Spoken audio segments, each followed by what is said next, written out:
Hello everyone, my name is Victor Armstead. Stay tuned for another exciting episode of The Parker Daniels Show. Hello, my name is Norma Robertson. I am totally blind and I have RP. I was diagnosed at the age of 24 when my children were 3 face near bottom edge. and 1 year old. One face, large face near bottom left edge. Stop recording video. Greetings, everyone. It's late at night. That's right. The Parker Daniels Show is in effect, and you may find us everywhere. Tonight, we're going to take a trip to England, where we speak to a lady by the name of Norma. A little brief information about Norma. Again, like I said, she's from Yorkshire, England. I hope that's right. Am I right, Norma?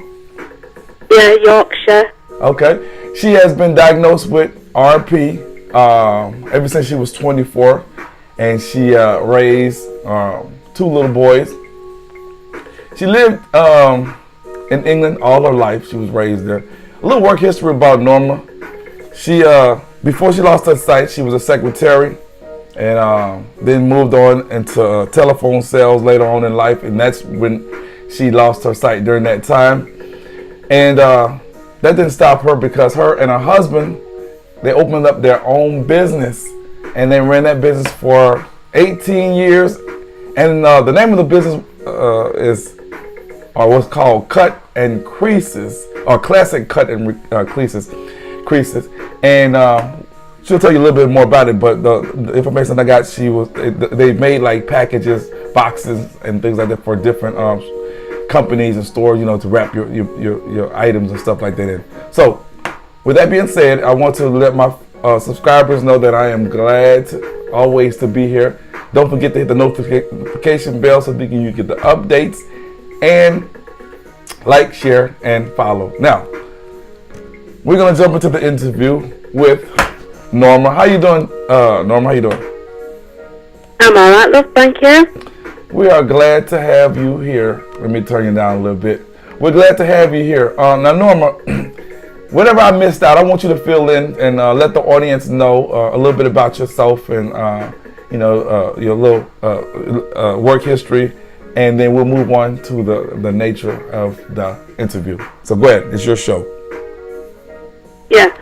Right, yeah.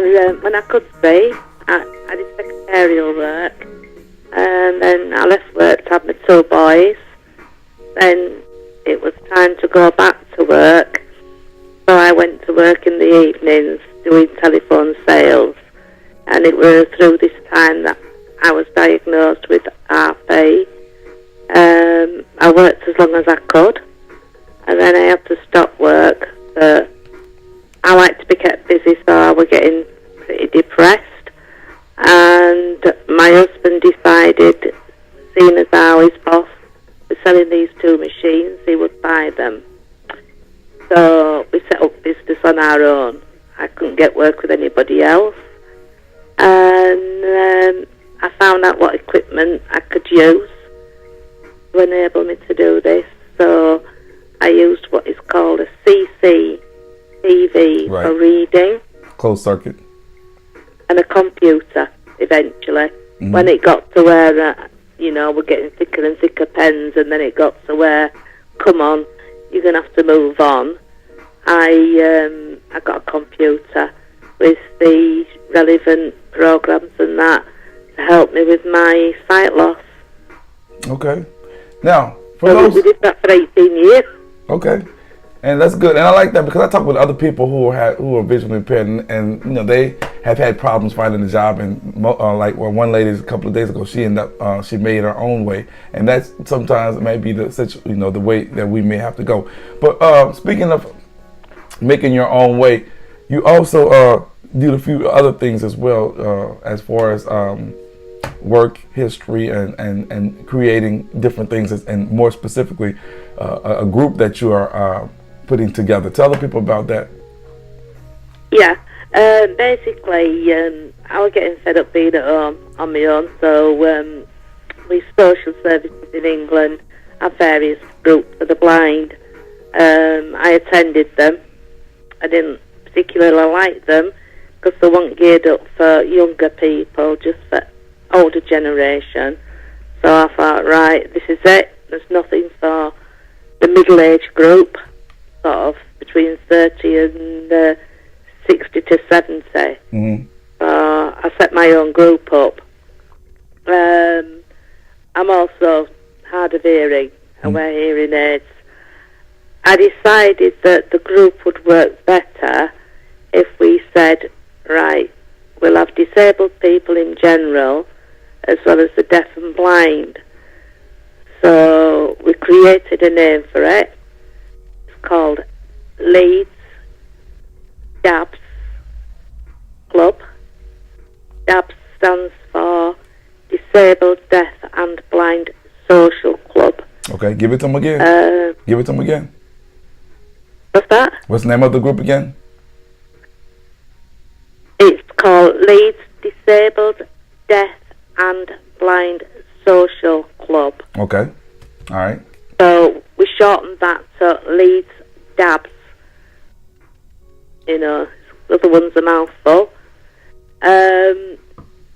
It's working really well because myself being totally blind and hard of hearing, I've got people that have the invisible type of disabilities that have got good eyesight and hearing, and they can help guide me around the areas where I'm not familiar.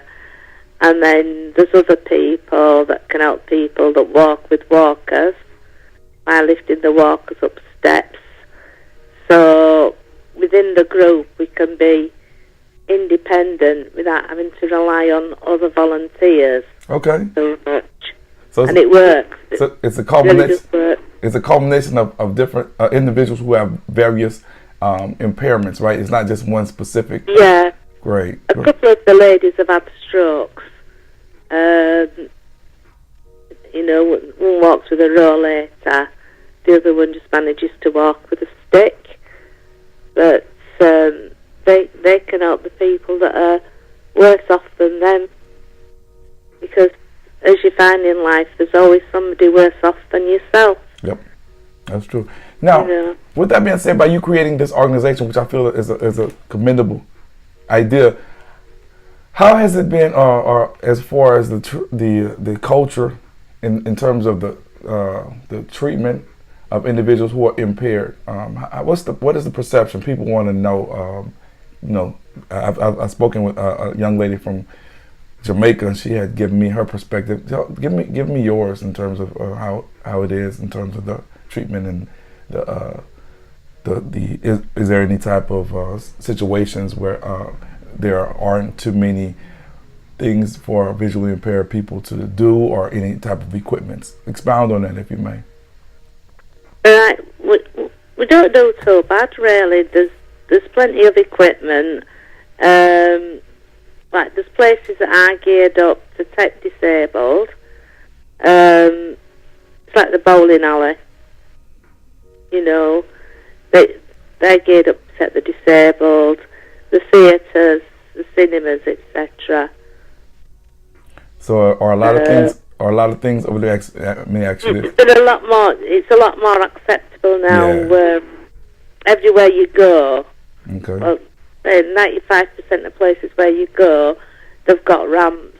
Which, speaking from a visually impaired person, if I am sort of doing a telephone risk assessment of a building for myself, I just ask if it's wheelchair friendly, because by that I know that I can get everywhere within that building. If a wheelchair can do it, I can do it. Okay, so they're more accessible, friendly over there for individuals who are impaired, right? Blind people. With, Were you able? You say you lost your sight when you were 24, so actually you didn't partake in any school for the visually impaired, though, right? I didn't do what? Sorry, Anthony. You didn't go to any school for the visually impaired or anything like that, right? No, I managed all the way through school okay. I wore glasses and they just said that I was short-sighted. So I went to school, I went to college, the whole lot, finishing college at the age of 16. Mm. But when you sort of think that 8 years after that, I was diagnosed as partially sighted. Mm. I learned to drive. I drove from 17-year-old to 18-year-old learning with an eyesight test. And my optician said, you can't see far enough to be able to drive. So you had to stop that. I just thought I was short-sighted. You know, so it must have been coming on then, because it's genetic. And I was the first one in your family? 30 years to be diagnosed after my granddad. Okay. Now, briefly, you spoke about retinitis pigmentosa. Tell the individuals what it's like. How is it as far as you being able to see? Can you describe it? You know. Yeah. When it first started off, it was just the RP, the retinitis pigmentosis, which gives you tunnel vision. So that wasn't so bad. I coped pretty well with that. Then after a few years, they decided that it wasn't just my retina, it was my macula. And I have what they call macular dystrophy. Mm. So that does your peripheral, no, your central vision, sorry. So it was then sort of put to me that, yeah, I'd be left with tunnel vision, but the central vision would start to go. Mm. And over the years it has. I'm now totally blind. Something that I was frightened of when I was younger, because I thought I'd go to bed and wake up blind one day, but it's happened so gradual. Oh, okay. It frustrates me, but, you know, when it grows on you, it's got to do two choices. You know, you sit down and cry, or you get up and get on with your life. And I take and it. I'm very much a social person.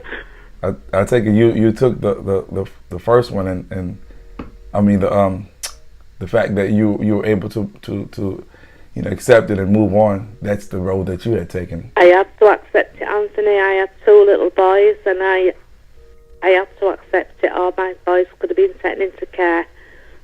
And then to find out that the youngest of my two boys was diagnosed with it 4 years after I was diagnosed. Oh. He still lives at home. He's now 39, but he's also got the same genetic condition. And then my sister, along the way, started with it. And then my dad, and then his brother. So, yeah. Okay, so you basically it run wild for a bit. So but you do. Fingers crossed. Go ahead. My grandchildren are okay. Oh, okay. So as we come to close, are there any thing, or was there any type of mobility trainings that you had to take, or after you had become blind? What did you know? Just briefly tell the people, what did you do after you actually lost all your sight? How were you able to maneuver, and what prompted you to actually, you know, develop the skills in order to function as a blind person? Yeah, well, luckily I had the best social worker ever, and he was also visually impaired. So he was really good at sort of pointing me in right directions for social places. It put me onto a rehab course. I didn't really need it because it was doing cooking, but I was still, as you go blind, you learn how to adapt. Like I say, you either sit down and cry or you get on with your life. So the cooking skills sort of kept up. Only thing, place where I do struggle is obviously with housework. You know, being able to see on the housework side, but I do have a cleaner. Okay. Yeah, I'm just so lucky that I had Barry, my social worker, because he helped me recreate my life. Okay, well, that's great. So now, do you have anything that you want to say to the people in closing, in terms of what they can gain from your story in terms of the strengths that you obtained to help you throughout your life? Yeah. Go ahead. Yeah. I mean, I have a guide dog myself. But a brilliant thing. She's beautiful. But don't sit in and feel sorry for yourself or get depressed. Find somewhere where you can go. Get yourself out there. Keep mixing in society. Like I say to my group, it's all about inclusion, not exclusion, and then it's integration with the rest of the society. My group's based in a pub, in a little corner of the pub. It sounds a bit weird for a group to be based in a pub, but it shows general public when we're playing games that are geared up for disabled and blind that there is life after blindness and disability. Okay. So just because you've got a disability doesn't mean to say you're not a human being or a person no more. Okay. Well, I appreciate those words of encouragement. I don't have anything else to say no more after that, except for the fact that I'm glad to have you on here to get another perspective in terms of how it is in another country from someone who's experiencing being blind and whatnot.